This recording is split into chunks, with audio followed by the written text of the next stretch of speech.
ये सिर्फ एक ट्रेन नहीं है, ये बिहार से बाहर जाते लाखों लोगों का आंकड़ा है। बिहार में वोट पड़ता है पर कमाई के लिए जाना पड़ता है दिल्ली, मुंबई, सूरत और पता नहीं और कौन कौन से राज्य। नमस्कार दोस्तों, आज हम बात करेंगे बिहार के एक ऐसे सच की जिसे अक्सर चुनावी वादों के शोर में दबा दिया जाता है। बात है पलायन की। ये सिर्फ एक सामाजिक मुद्दा नहीं, ये एक गंभीर आर्थिक और मानवीय चुनौती है। हम सब जानते हैं कि बिहार से बड़ी संख्या में लोग काम की तलाश में बाहर जाते हैं, लेकिन कितने लोग और क्यों? आज हम इन्हीं सवालों के जवाब आंकड़ों के साथ तलाशेंगे। तो दोस्तों, शुरुआत करते हैं सबसे महत्वपूर्ण सवाल से कि बिहार से कितने लोग पलायन कर रहे हैं और क्यों कर रही हैं। बिहार की जनगणना के अनुसार बिहार से करीब 79 लाख लोगों ने दूसरे राज्यों में पलायन किया। ये संख्या किसी भी दूसरे राज्य से सबसे ज्यादा थी।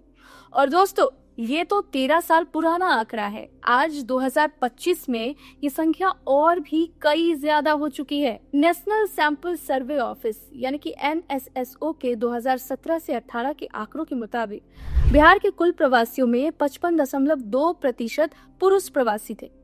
और ये लोग रोजगार के लिए घर छोड़ देते हैं। ये सिर्फ शहरों तक सीमित नहीं है। बिहार के लोग उत्तर प्रदेश, पश्चिम बंगाल, दिल्ली, महाराष्ट्र, गुजरात और पंजाब जैसे राज्यों में हर तरह के काम करते हैं, चाहे वो कंस्ट्रक्शन हो, मैन्युफैक्चरिंग हो या कृषि का काम हो। अब सवाल उठता है कि ऐसा क्यों है?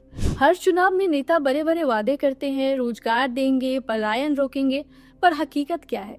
बिहार के प्रति व्यक्ति आय देश के सबसे निचले स्तरों में से एक है। उद्योग की कमी, कृषि पर अत्यधिक निर्भरता और बार बार आने वाली बाढ़ जैसी प्राकृतिक आपदाएं या रोजगार के अवसर को लगातार कम कर रही है। उदाहरण के लिए 90s के दशक तक बिहार में चीनी उद्योग एक बड़ा रोजगार प्रदान करता था, लेकिन आज ज्यादातर मिलें बंद है। छोटे उद्योगों को प्रोत्साहन नहीं मिला। नतीजा ये है कि डिग्री लेकर भी यहाँ के युवाओं को बाहर जाना पड़ता है।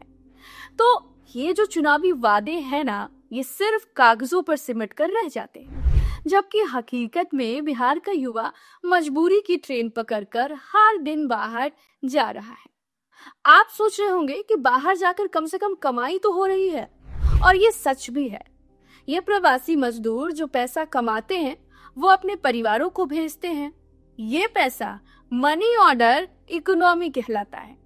और जानकर हैरानी होगी कि बिहार की ग्रामीण अर्थव्यवस्था का एक बड़ा हिस्सा इसी मनी ऑर्डर पर टिका है।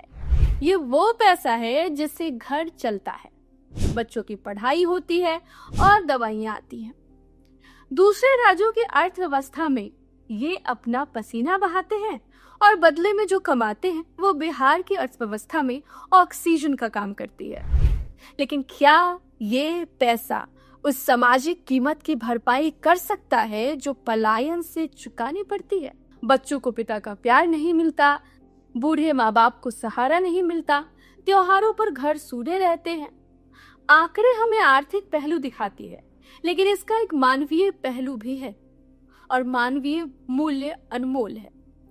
तो दोस्तों, ये है पलायन के कुछ कड़वे आंकड़े और उसकी वजह। ये सिर्फ बिहार की समस्या नहीं है, ये पूरे देश की समस्या है। जब बिहार का एक बड़ा हिस्सा अपनी जड़ों से कटकर दूसरे राज्यों में काम कर रहा है, तो ये देश के विकास के लिए भी एक चुनौती है।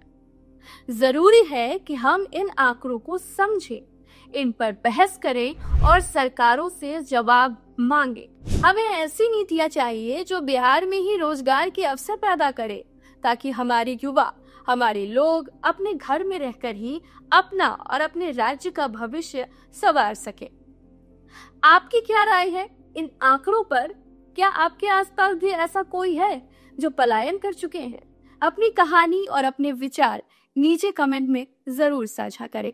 आपकी आवाज बहुत जरूरी है। अगर यह वीडियो आपको जानकारीपूर्ण लगा हो तो इसे लाइक जरूर कर दें और उन सब के साथ शेयर करें जो इस सच्चाई से वाकिफ नहीं है। और ऐसे ही वीडियो के लिए हमारी चैनल को सब्सक्राइब करना बिल्कुल ना भूलें। मिलते हैं अगली वीडियो में ऐसे ही कुछ तथ्य के साथ। नमस्कार।